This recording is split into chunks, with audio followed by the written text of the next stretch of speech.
Many of us, one of the biggest things we've missed this past year, being able to spend time with your family and friends in the same room at the same time, right? Yep, which is why our next guest says it is more important than ever now for us to be intentional about the way we connect with others. So how do we do that? Author of Share Your Stuff, I'll go first. 10 questions to take your friendship to the next level joins us now. Please welcome Laura Tremaine. Hey, Laura, good to see Morning. you.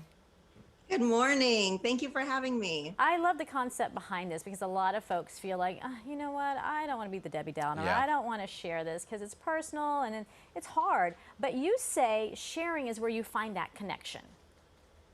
It is. I've been sharing myself online from a mommy blog to then social media to a podcast. And I did that from a place of loneliness. I didn't have a lot of friends in my real life. And so I started sharing myself, and it became like the key to bringing friends into my life and to making me feel more connected. And you know what? In the last year in the pandemic, we feel really disconnected from our friends. So now is the time, right, to reach out and renew those relationships and bring ourselves back together as the world starts to open up a little bit. Yeah, I mean, I love the sound of that. What are some of the tools? Because people think, okay, well, I've used Zoom, I've used FaceTime, right, to connect with my friends. But what are some of the tools you used to connect during the pandemic?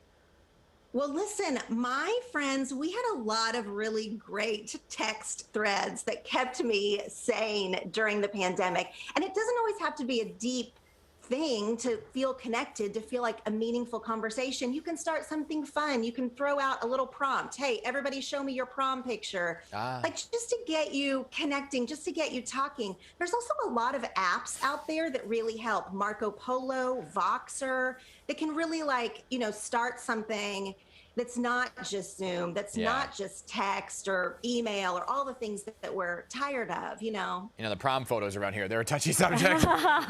Once we mention the prom photo, it comes out and, oh gosh. Yeah, you should see Ben's. Or Dan's too. So let me ask you about this, because when it comes to sharing, sometimes it's hard because people find that it requires a lot of effort, right? To be a part of the text, to send out the Instagram post or the Facebook post. How do you get motivated to do that? Because I'll be honest with you, I haven't done a lot of it lately because honestly, I just don't feel like it.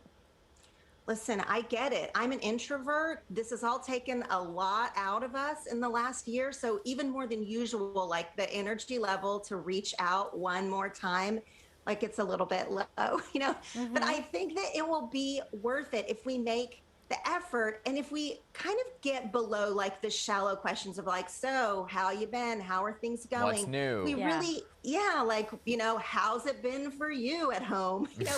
All of those questions, let's put those aside for a minute and really try to just take a moment, one question to try and connect with one another. Say, what's your biggest joy right now? What are you looking forward to?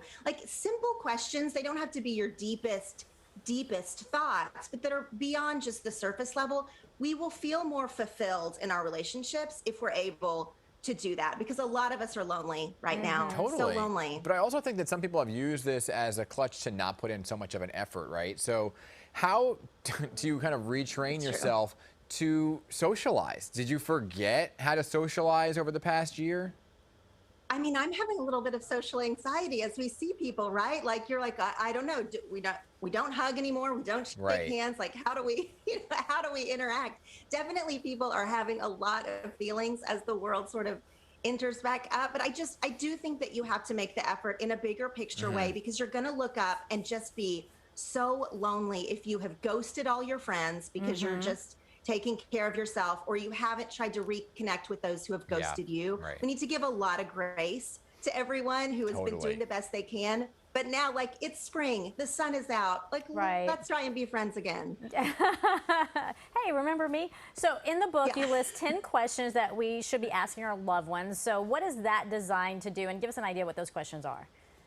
Well, the questions range from, the lighter side to the deeper side, places about asking about our brokenness. But then also there's some fun ones, notable fashion moments, letters we never sent. There's just a real range, sort of depending on your personality or what your relationship is like. But I just feel like if we give ourselves permission to think of some of these things from our past, or think of some of these things that make us who we are, when we're in a conversation like that with someone else, it's just going to deepen that friendship, whether it's your partnership or, any kind of relationship, having a deeper a deeper conversation that starts with a question, it really is key, I think. So I give lots of questions in the book. Oh, good. But what if you don't want to share?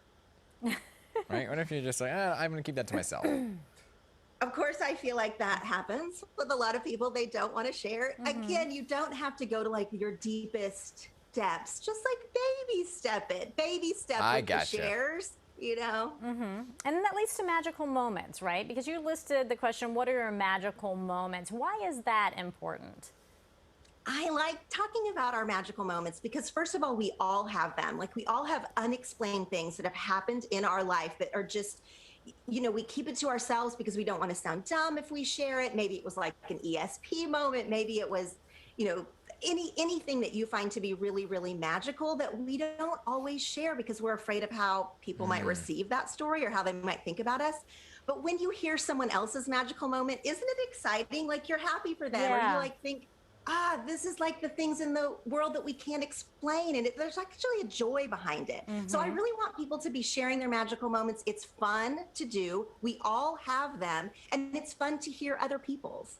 Understood. Hey, thank you so much for this advice. I think people are really going to need to find new ways of being a better friend. Your book, Share Your Stuff, I'll Go First, now available everywhere books are sold. Thank you for being here, Laura. I loved it. Thank you so much. Absolutely.